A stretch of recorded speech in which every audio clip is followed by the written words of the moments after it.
بالکل ٹھیک ہو گئی.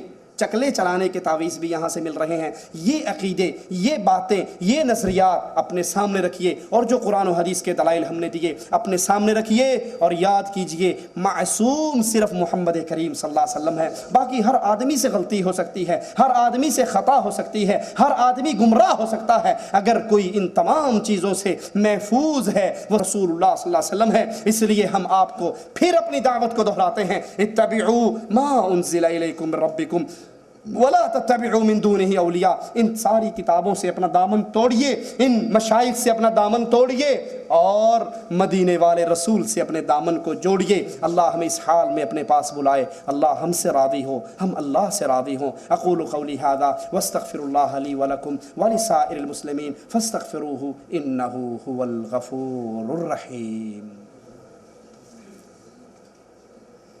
جزاکم اللہ خیر، احسن الجزاء. حضرات، ابھی آپ سماعت فرما رہے تھے فضیلت الشیخ توصیف الرحمان کو. عنوان تھا اشرف علی صاحب تھانوی کی کتابوں پر ایک نظر، یا ان کا تحقیقی جائزہ. اتنی بڑی اور معروف شخصیت کے بارے میں آپ نے جو درس میں سنا ہے، اسے سن کر یقینی بات ہے کئی چہرے عجیب و غریب کیفیت میں پریشانی کی حالت میں ہو رہے ہوں گے. اور جہاں یہ پیغام ہمارا ٹی وی کے ذریعے یا آڈیو کیسٹس کے ذریعے، وی سی ڈیز کے ذریعے پہنچ رہا ہوگا، ان لوگوں کی بھی کیفیت کچھ اسی طرح کی ہو جائے گی جو کہ ان تمام چیزوں سے اگر وہ اتفاق نہیں رکھتے ہیں تو.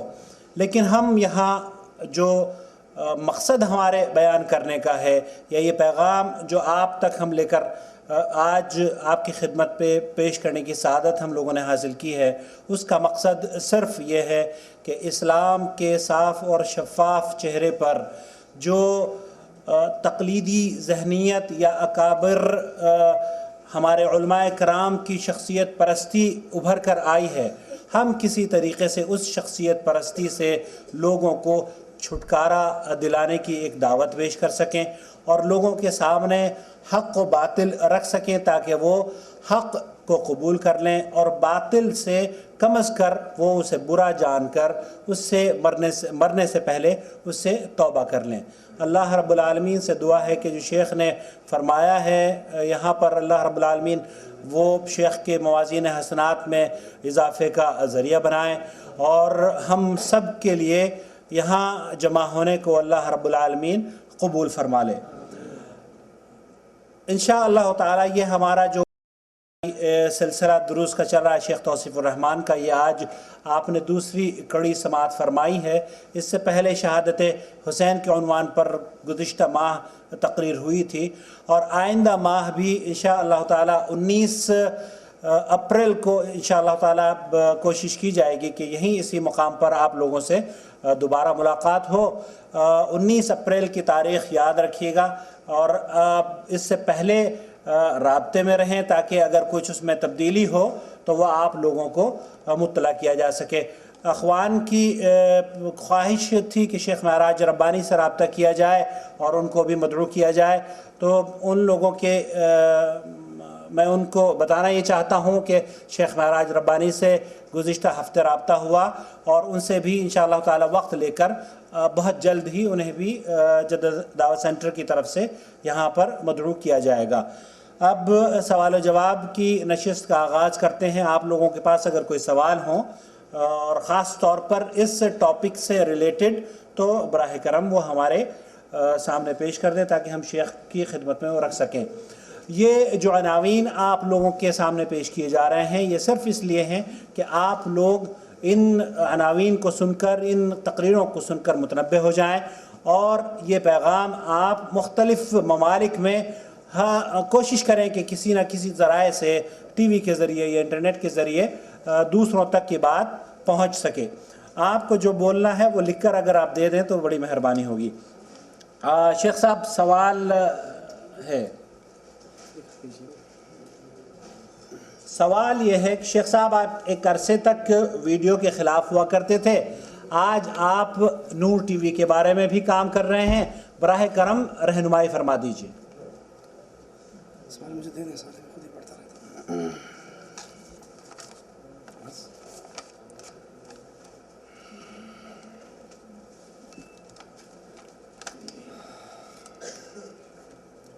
حقیقت یہ ہے کہ اہل ایمان پر، اہل توحید پر ہر میدان کے اندر اللہ کی توحید کو بیان کرنا واجب ہے، اور جب سے کیو ٹیلی ویژن کا آغاز ہوا ہے اس وقت سے شرک اتنی کثرت سے نشر ہو رہا ہے، اتنی زیادتی سے اور اتنی تیزی سے پھیل رہا ہے کہ اس کو ہزاروں نہیں لاکھوں افراد دیکھتے ہیں۔ میں علی وجہ البصیرہ یہ بات کہتا ہوں کہ امت کے لیے گندی ننگی فلموں کے چینل اتنے خطرناک نہیں ہیں جتنا کیو ٹی وی کا یہ فتنہ ہمارے لیے خطرناک ہے، کیونکہ آپ گندی فلمیں دیکھیں گے، گناہ گار ہوں گے، کافر اور مشرک نہیں ہوں گے، تو گناہ گار توبہ طائب ہو جائے تب اللہ معاف کر دے گا، توبہ نہ کرے اللہ اپنی رحمت سے ہی معاف کر سکتا ہے۔ لیکن کیو ٹیلی ویژن کے ذریعے اتنا شرک پھیل رہا ہے، کہیں استخارے کے نام پہ، کہیں قبروں کی پوجا کے نام پہ، تو ہم مجبور ہو کر اس بیماری کا جواب دینے کے لیے میدان میں آئے ہیں کہ یہ فتنہ گھروں میں پھیلا ہوا ہے۔ جس گھر کے اندر میں نے اپنی آنکھوں سے دیکھا، اسلام آباد G11-2 کے سامنے ایک گراؤنڈ ہے جہاں پر یہ جھگی والے، جھوپڑی والے بیٹھتے ہیں، مزدور ٹائپ لوگ، ان کے گھروں کے پاس سے میں گزرا، شاید ان کے گھر کے اندر کھانے کو کھانا نہ ہو، آٹا نہ ہو، لیکن ڈش انٹینے کی لعنت ہر گھر پہ سجی ہوئی ہے، اکثر گھروں پہ سجی ہوئی ہے۔ اور جب محرم اور رمضان کا مہینہ آتا ہے تو محرم کے اندر بھی گانے سننے جائز نہیں ہے نا؟ کیا خیال ہے؟ باقی دنوں میں جائز ہے، محرم میں جائز نہیں ہے، تو محرم اور رمضان میں خصوصی طور پر کیو ٹیلی ویژن کو ہی دیکھا جاتا ہے، اور یہ کھلا کر شرک کی دعوت دے رہا ہے۔ تو ہم اس زہر کا علاج کرنے کے لیے نور چینل کو لے کر آگے چلے ہیں کہ جہاں جہاں تک یہ کفر اور شرک پھیل رہا ہے، اللہ ہمیں توفیق دے، ہم وہاں تک اللہ کی توحید کا پیغام پہنچائیں۔ رہے وہ گھر، میری دعوت کو یاد کیجئے اور میرے اس موقف کو سامنے رکھیے، رہے وہ گھر جن گھروں کے اندر ٹیلی ویژن نہیں ہے، جن گھروں کے اندر ٹیلی ویژن نہیں ہے، پاک صاف ہے، اللہ اس کو مزید پاک صاف رکھے اور ایسے گھروں میں اور اضافہ فرمائے۔ ہماری ان کو قطعاً دعوت نہیں ہے کہ وہ ہمارا چینل چلنے کے بعد ٹی وی خرید کے گھر میں لا کے رکھیں۔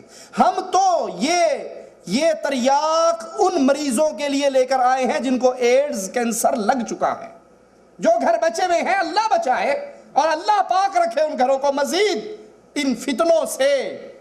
لیکن جو گھر شرک کی دلدل میں یہاں اس حلق تک پھنس چکے ہیں، ان کو نکالنے کے لیے ہمارے اور آپ کے پاس کیا انتظامات ہیں۔ اور اس کے ساتھ ساتھ مفتی اعظم شیخ ابن باز رحمۃ اللہ علیہ کا وہ فتویٰ بھی یہاں پر دہرانا ضروری سمجھتا ہوں کہ انہوں نے، اور میرے پاس وہ ویڈیو کے اندر موجود ہے، شیخ نے کہا اس وقت واجب ہے امت کے علماء پر، وہ کتاب کے ذریعے، ریڈیو کے ذریعے اور ٹیلی ویژن کا نام لے کر شیخ نے کہا کہ ٹیلی ویژن کے ذریعے تو دعوت توحید پہنچائیں۔ میرا موقف کب تبدیل ہوا، یہ بھی ایک سوال ہے۔ میں اسلام آباد سعودیہ سے جب واپس چلا گیا تو اسلام آباد میں تھا G11-2 کی مسجد میں، اور ایک بوڑھے بزرگ آدمی باشرہ مواحد سلفی پکے دیندار، ان کی دینداری کا اندازہ کر لو کہ وہ ٹانگوں سے گھٹنوں سے معذور، کھڑے ہو کر نماز نہیں پڑھ سکتے، بیٹھ کے آ کر نماز پڑھتے تھے، اور صف اول کے نمازی۔ ایک دن میں بیٹھا ہوا، میرے پاس آ کر بیٹھ گئے، کہنے لگے شاہ صاحب میں نے آج کیو ٹیلی ویژن پر یہ مسئلہ یوں سنا ہے، تو آپ کیا فرماتے ہیں؟ میں نے کہا اللہ، جب اس 5 وقت کے اہل حدیث نمازی کے گھر میں کیو ٹیلی ویژن کا زہر پہنچا ہوا ہے تو پھر بچے گا کون سا گھر؟ تو ہم ان بیماروں کے لیے یہ تریاق لے کر آئے ہیں۔ اللہ ہمیں معاف فرمائے اور ہماری اس جدوجہد کو قبول فرمائے۔ تفہیم القرآن میں مولانا مودودی مرحوم و مغفور لکھتے ہیں، پہلی بات آپ کے اور میرے پاس کیا علم ہے کہ وہ مرحوم جن پر رحم کیا جا چکا، مغفور جن کو معاف کیا گیا، وہ معاف بھی ہو گئے، ان پہ رحم بھی ہو گیا؟ آپ کے اور میرے پاس اس کی کوئی دلیل؟ زیادہ سے زیادہ یہ کہا جا سکتا ہے کہ اللہ ان کو معاف کرے. کسی کے بارے میں کہا, میں مودودی صاحب کا نام نہیں لے رہا, کسی اینی ون کسی کے بارے میں کہا جائے تو یہ کہا جائے اللہ ان کو معاف کرے, اللہ ان پر رحم کرے. یہ کہنا جائز نہیں کہ آپ اسے کہو یہ مرحوم بھی ہے اور یہ مغفور بھی ہے. کن حالات میں ضعیف حدیث قابل قبول ہوتی ہے؟ جو حدیث ضعیف ہے اور اس کا ضعف واضح ہے اسے قبول نہیں کیا جائے گا. ہمارے لیے قبول کرنے کے لیے صحیح احادیث کا ذخیرہ اللہ کی رحمت سے موجود ہے.